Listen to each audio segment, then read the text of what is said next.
നമസ്കാരം സുഹൃത്തുക്കളെ, varying field എക്സൈറ്റേഷനും ലോഡിലെ പ്രകടന വിശകലനവും ഉപയോഗിച്ച് DC ഷണ്ട് ജനറേറ്ററിലെ ബിൽഡപ്പ് വോൾട്ടേജ് എങ്ങനെ നിർണ്ണയിക്കാം എന്നതിനെക്കുറിച്ച് ഈ എക്സസൈസിലേക്ക് സ്വാഗതം. ഈ വീഡിയോ അവസാനിക്കുമ്പോൾ നിങ്ങൾക്ക് ഇവ സാധ്യമാകും. ഒരു DC ഷണ്ട് ജനറേറ്ററിന്റെ ടെർമിനലുകൾ പരിശോധിച്ച് തിരിച്ചറിയുക. ഒരു ടാക്കോമീറ്ററിന്റെ സഹായത്തോടെ ഒരു DC ഷണ്ട് ജനറേറ്ററിന്റെ സ്പീഡ് അളക്കുക. ഒരു DC ഷണ്ട് ജനറേറ്റർ കണക്ട് ചെയ്ത് വോൾട്ടേജ് വർദ്ധിപ്പിക്കുക. DC ഷണ്ട് ജനറേറ്റർ ലോഡ് ചെയ്ത് ക്യാരക്ടറിസ്റ്റിക്സ് നിർണ്ണയിക്കുക. ഈ എക്സസൈസ് ചെയ്യുന്നതിനുള്ള ടൂൾസ്, മെറ്റീരിയൽസ്, മെഷീനറി എന്നിവ നമുക്ക് ശേഖരിക്കാം.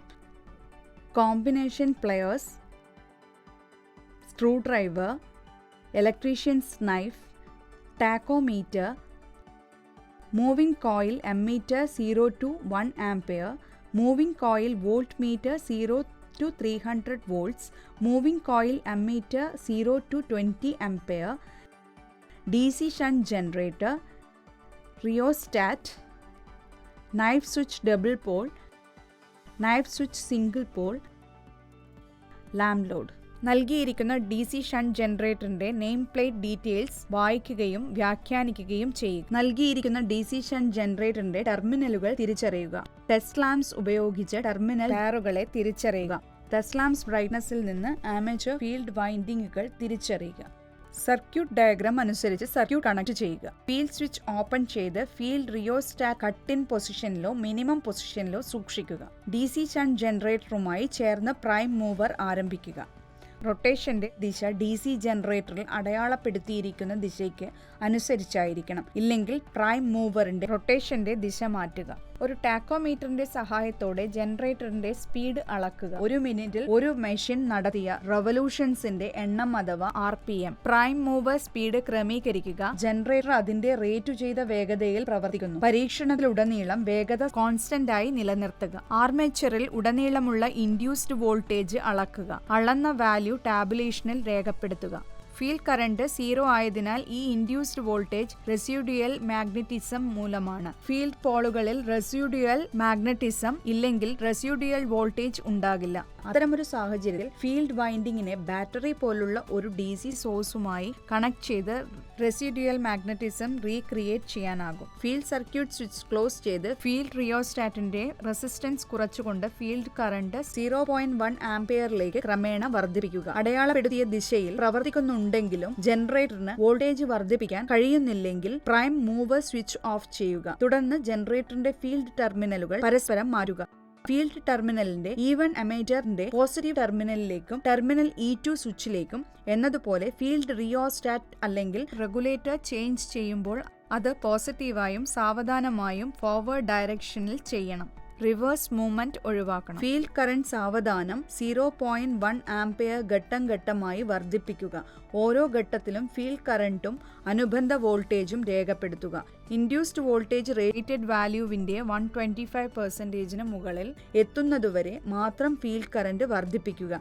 ഇടവേളകളിൽ ജനറേറ്ററിന്റെ വേഗത പരിശോധിക്കുക. ആവശ്യമെങ്കിൽ അത് റേറ്റഡ് വാല്യൂവിലേക്ക് ക്രമീകരിക്കുക. DC ജനറേറ്ററും പ്രൈം മൂവറും ഓഫ് ചെയ്യുക. Y ആക്സിസിൽ ഇൻഡ്യൂസ്ഡ് വോൾട്ടേജും X ആക്സിസിൽ ഫീൽഡ് കറന്റും നിലനിർത്തിക്കൊണ്ട് ഗ്രാഫ് വരയ്ക്കുക. വ്യത്യസ്ത ലോഡുകളിൽ DC ഷണ്ട് ജനറേറ്ററിന്റെ പെർഫോമൻസ് അനാലിസിസ് നിർണ്ണയിക്കുക. ഒരു മൾട്ടിമീറ്റർ ഉപയോഗിച്ച് ആർമേച്ചർ റെസിസ്റ്റൻസ് അളക്കുക. മൾട്ടിമീറ്റർ റെസിസ്റ്റൻസ് മോഡിൽ കുറഞ്ഞ വാല്യൂവിൽ സജ്ജീകരിച്ച് മൾട്ടിമീറ്റർ റോബുകൾ ആർമേച്ചർ ടെർമിനലുകൾ വയ്ക്കുക. റീഡിംഗുകൾ നോട്ട് ചെയ്യുക. നൽകിയിരിക്കുന്ന DC ജനറേറ്ററിന്റെ കപ്പാസിറ്റി അനുസരിച്ച് ഉചിതമായ കേബിളുകൾ, സ്വിച്ച്, ലോഡ് മീറ്ററുകൾ എന്നിവ തിരഞ്ഞെടുക്കുക. സർക്യൂട്ട് ഡയഗ്രാമിൽ കാണിച്ചിരിക്കുന്നത് പോലെ DC ഷണ്ട് ജനറേറ്ററിന്റെ ടെർമിനലുകളുമായി മീറ്ററുകൾ, റിയോസ്റ്റാറ്റ്, ലാമ്പ് ലോഡ് എന്നിവ കണക്ട് ചെയ്യും. ലോഡ് സ്വിച്ച് ഓപ്പൺ ചെയ്ത ശേഷം ലാമ്പ് ലോഡിലെ എല്ലാ സർക്യൂട്ട് സ്വിച്ചുകളും സ്വിച്ച് ഓഫ് ചെയ്യുക. Field regulator resistance cut in പൊസിഷനിലോ മിനിമം പൊസിഷനിലോ നിലനിർത്തുക. പ്രൈം മൂവർ ആരംഭിക്കുന്ന രീതിയും അതിന്റെ സ്പീഡ് ക്രമീകരിക്കുന്നതിനുള്ള പ്രൊസീജിയറും വ്യക്തമാക്കുക. പ്രൈം മൂവർ സ്റ്റാർട്ട് ചെയ്ത് ജനറേറ്റർ റേറ്റഡ് സ്പീഡിലേക്ക് കൊണ്ടുവരിക. ഫീൽഡ് റിയോസ്റ്റാറ്റ് ക്രമീകരിക്കുന്നതിലൂടെ ജനറേറ്ററിന്റെ വോൾട്ടേജ് അതിന്റെ റേറ്റഡ് വാല്യൂവിലേക്ക് ബിൽഡപ്പ് ചെയ്യുക. ഓപ്പൺ സർക്യൂട്ട് വോൾട്ടേജിന്റെ വാല്യൂ ടാബുലേഷനിൽ രേഖപ്പെടുത്തുക. V is equal to E minus IA and multiplied RA. ഇവിടെ E എന്നത് ഇൻഡ്യൂസ്ഡ് EMF ആണ്, IA എന്നത് ആർമേച്ചർ കറന്റ് ആണ്, RA എന്നത് ആർമേച്ചർ റെസിസ്റ്റൻസ് ആണ്. ആർമേച്ചർ കറന്റ് നിർണ്ണയിക്കുക. IA is equal to IL plus ISH. ഇവിടെ IL എന്നത് ലോഡ് കറന്റ് ആണ്, ISH എന്നത് ഫീൽഡ് കറന്റ് ആണ്. നോ ലോഡ് കണ്ടീഷനിൽ IL 0 തുല്യമാണ്. അതിനാൽ IA is equal to ISH. അതിനാൽ ലോഡില്ലാതെ ടെർമിനൽ വോൾട്ടേജ് വരുന്നത് V സമം E മൈനസ് ചെയ്യണം 0 പ്ലസ് ചെയ്യണം ISH into RA. Load switch close ചെയ്ത് കുറച്ച് ലാഗുകൾ ഓൺ ചെയ്ത് ക്രമേണ ജനറേറ്റർ ലോഡ് ചെയ്യുക.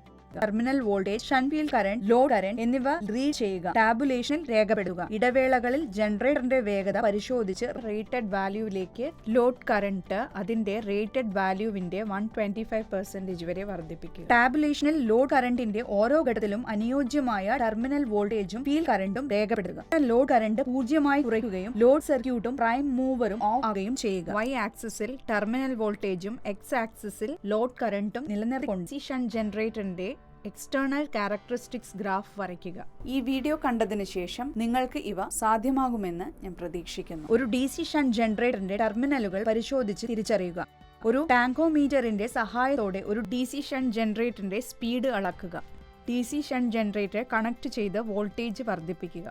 DC ഷണ്ട് ജനറേറ്റർ ലോഡ് ചെയ്ത് അതിന്റെ ക്യാരക്ടറിസ്റ്റിക്സ് നിർണ്ണയിക്കുക. ഈ എക്സസൈസ് ഇവിടെ അവസാനിക്കുന്നു. അടുത്ത എക്സസൈസിൽ വീണ്ടും കാണാം.